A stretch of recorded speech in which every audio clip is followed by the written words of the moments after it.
On Sunday, July the 15th, 2018, Inter broke the world record of flying 2018 UAVs in Folsom, California. 55 drivers let go of the wheel as they drive the largest parade of autonomous cars. Wave gliders developed by Boeing runs autonomously over the seas to collect ocean data and tow goods. These are all recent developments in autonomous systems which are getting more faster, smarter, and require less maintenance than ever before. Have you ever wondered how this stuff comes together? And how is the autonomy created? Or more importantly, how does the different agents communicate to one another? There must be someone to control, guide, give tasks, and monitor the health of the overall system.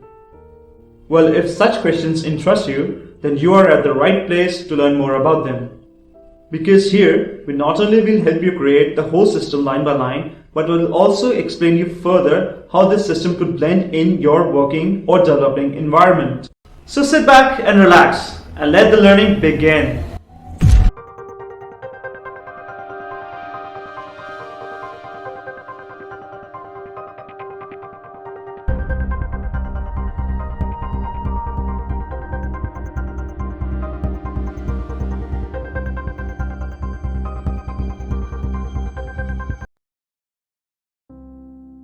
For starters, we begin with a demonstration of communication between your PC and a Raspberry Pi. Well, if you have another alternative of Raspberry Pi such as a BeagleBoard or Android C2, then you don't need to worry because all of these systems do include a Python-based IDE. So allow me to complete this whole picture of what we're going to benefit from this whole series. As said earlier, we're going to start with a client-server model, keeping your system or your PC as server and the Raspberry Pi as a client. Okay, so here he's explaining how a client-server model is being made. He's showing actually on his presentation a page where server is connected to the client via a pipe. Then we connect both ends of the Wi-Fi with a communication API, making server side more advanced than the client side. The communication API works with a custom-built data frame. Moving towards the client side, the communication API then connects to the control API. Now in order to gain control, the control API needs some sensor data or some sensor inputs. The control API is a block connected over communication API. So the data from control API goes down to communication API. The communication API connects to the server's communication API. Okay? For that we have a sensor data input or the raw sensor data input. Now we are putting the raw sensor data inside our system, but however there is no block that is actually processing it right now. He will explain all that in a while. In order to access this data, the control API needs to get this data filtered. For that we designed the filtration API or the data filtration API. Now the left side on the screen, which is basically the client side, the raw sensor data enters the data filtration API. The data filtration API then transfers the same data to control API. From that control API, the rest of the instructions or data goes to communication API from the client side, and then that data from the client side from communication API goes to the server's API, and the server's API, which is the communication API at the server side. We also want to create a data logging facility on the client side, and therefore we designed data filtration API. This keeps a record of all actions given by the control API as well as the raw sensor data input filtered through the filtration API. He makes a mistake here while saying he wants to say data builder API rather than data filtration API. So the data from data filtration API goes to the data builder API. We want to keep a long logbook of whatsoever happened inside the sensors. For that, all the data from the data filtration API is given to the data builder API. Then that data is sent to the control API after the data builder API has already made it. Now control API wants to see the history of something that has happened with the drone or any autonomous system. Thus, the control API needs that data and it gathers again or recreates it from Data Builder API. This data then also can be transferred back to our communication API via the Wi-Fi, the communication API of the server side. On the server side, the communication API then connects to the sensor data processing API. This will be the API where the sensor data will be ranked accordingly so that it could be processed by the control API. Now what he is saying is basically about the server side. Now whatsoever he'll be introducing will stack on one of the others and one by one on top of each other. Thus, the communication API on the server side is the lowest, which connects to the client's communication API. And again, back to the server's API. The communication API is the lowest API, above which is the data processing API, above which is the control API. Now the control API is then split into many different APIs. There could be a possibility that there could be a visual sensor data input on the client side. Since we want a system to be versatile, we should be able to process this data. For that, we have a recognition API. Now, depending upon your application, the recognition API could be used for an OCR or a face detection or a thermal detection. Now, what if your system contains movable objects? We should be able to guide them through our guidance and navigation API. For task allocation, we shall be having a task allocation API. Now, since we are cool engineers, why don't we want our system to be voice controlled? In order to keep track of all actions taken by the control API and the rest of its corresponding API, we need to have a data builder or data logging system.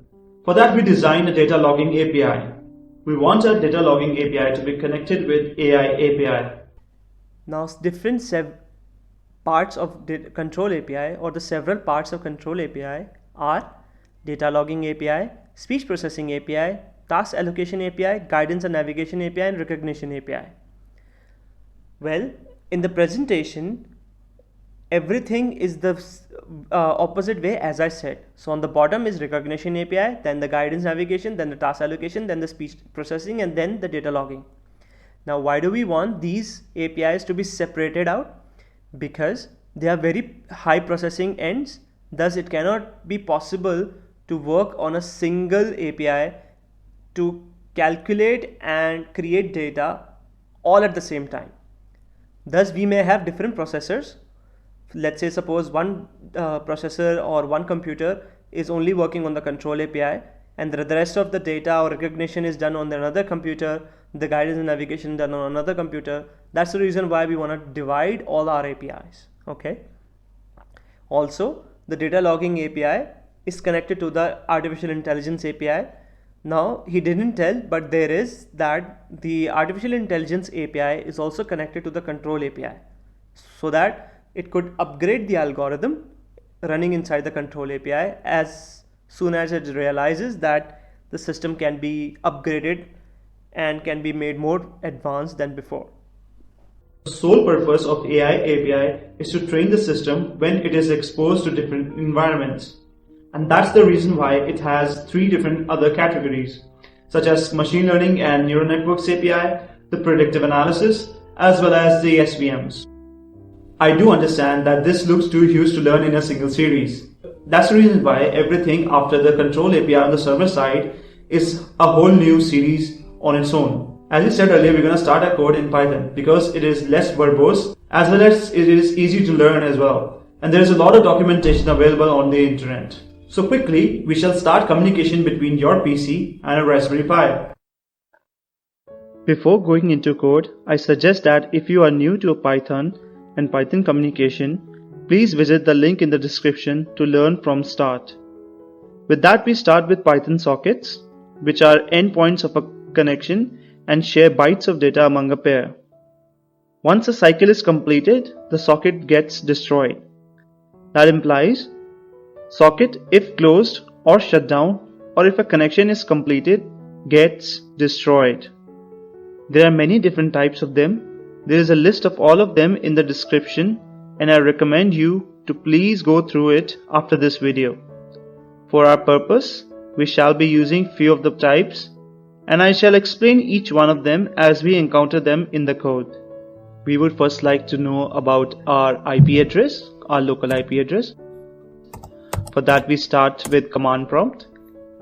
We write ipconfig for IP configuration. This gives us IP addresses. The IPv4 address of my laptop is 192.168.0.30.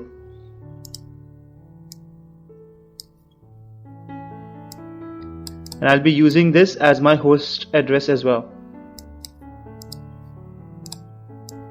Okay. So now we have a port number just below the H. 49361 is my port number, which is basically a virtual thread that connects your system to another system. It is basically a type of header over the data frame. And I declare a socket. The term socket.af_inet says that the socket follows the Internet Protocol. AF stands for address family. inet stands for Internet. Socket.sock_stream explains that the socket follows TCP protocol. If it is a DGRAM, it is a UDP protocol. There are multiple address families for communication such as Bluetooth, Unix, Netlink, ISOTP. Check the link in the description for more. For our use, we shall stick only to inet. The only difference from a server and a client is these two statements. s.bind in double brackets h, port and s.listen. On client side, these two are absent. s.listen is to tell how many clients could connect to this server. This statement s.accept accepts a single connection and returned a new socket for send and receive of data along with address of the socket at the other end. Now we want to know that our socket is connected. So the moment connection is made, we want to print the address of the client. The adder in the brackets is the address of the socket on the opposite side. Always follow a check mechanism just like this one. We want to know that we are connected, so we print a statement the moment there is a connection.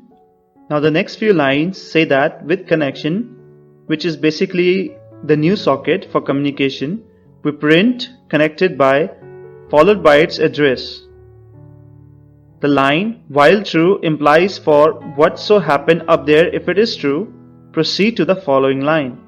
So the next line says data equals connection recv or receive 1024 in brackets. The 1024 implies 1024 bytes that has to be accepted. To break the loop, we give a timeout. Then we print data.decode in brackets in quotes UTF-8.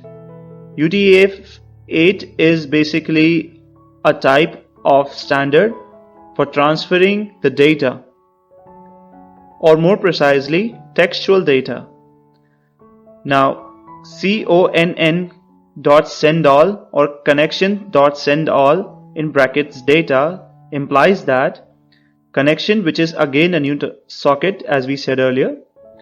The .sendall is a socket object. It sends all data bytes in one go until an error occurs.